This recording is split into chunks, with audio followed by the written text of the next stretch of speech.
பரிசுத்த வேதாகமம் பழைய ஏற்பாடு நாகும் 1ஆம் அதிகாரம். நினிவேயின் பாரம். எல்கோசானாகிய நாகூமின் தரிசன புஸ்தகம். கர்த்தர் எரிச்சலுள்ளவரும் நீதியை சரிக்கட்டுகிறவருமான தேவன். கர்த்தர் நீதியை சரிக்கட்டுகிறவர், உக்கிர கோபம் உள்ளவர். கர்த்தர் தம்முடைய சத்துருக்களுக்கு பிரதிபலன் அளிக்கிறவர். அவர் தம்முடைய பகைஞருக்காக கோபத்தை வைக்கிறார். கர்த்தர் நீடிய சாந்தமும் மிகுந்த வல்லமையும் உள்ளவர். அவர்களை ஆக்கினையில்லாமல் தப்புவிக்க மாட்டார். கர்த்தருடைய வழி சுழல் காற்றிலும் பெருங்காற்றிலும் இருக்கிறது. மேகங்கள் அவருடைய பாதத்தூளாயிருக்கிறது. அவர் சமுத்திரத்தை அதட்டி அதை வற்றிப்போக பண்ணி சகல ஆறுகளையும் வறட்சியாக்குகிறார். பாசானும் கர்மேலும் சோர்ந்து லீபனோனின் செழிப்பு வாடிப்போகும். அவர் சமூகத்தில் பர்வதங்கள் அதிர்ந்து மலைகள் கரைந்து போகும். அவர் பிரசனத்தினால் பூமியும் பூச்சக்கரமும் அதில் குடியிருக்கிற அனைவரோடும் எடுபட்டு போம். அவருடைய கோபத்துக்கு முன்பாக நிற்பவன் யார்? அவருடைய உக்கிர கோபத்திலே தரிப்பவன் யார்? அவருடைய எரிச்சல் அக்கினியைப் போல இறைக்கப்படுகிறது. அவராலே கன்மலைகள் பேர்க்கப்படும். கர்த்தர் நல்லவர். இக்கட்டு நாளிலே அரணான கோட்டை தம்மை நம்பி இருக்கிறவர்களை அறிந்திருக்கிறார்.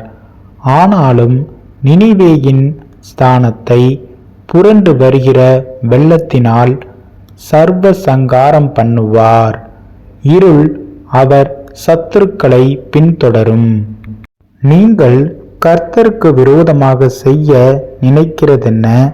அவர் சர்வ சங்காரம் பண்ணுவார். இடுக்கம் மறுபடியும் உண்டாகாது.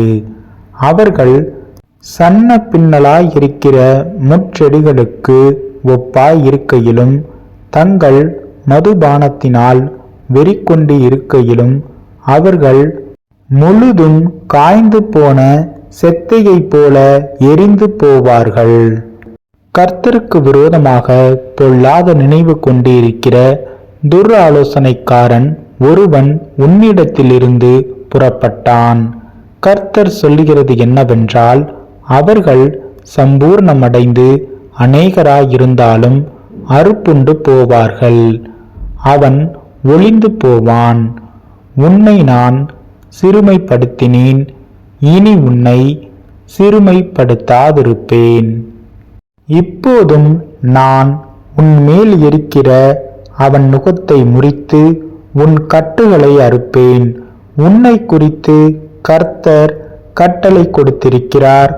இனி உன் பேருக்கு வித்து விதைக்கப்படுவதில்லை.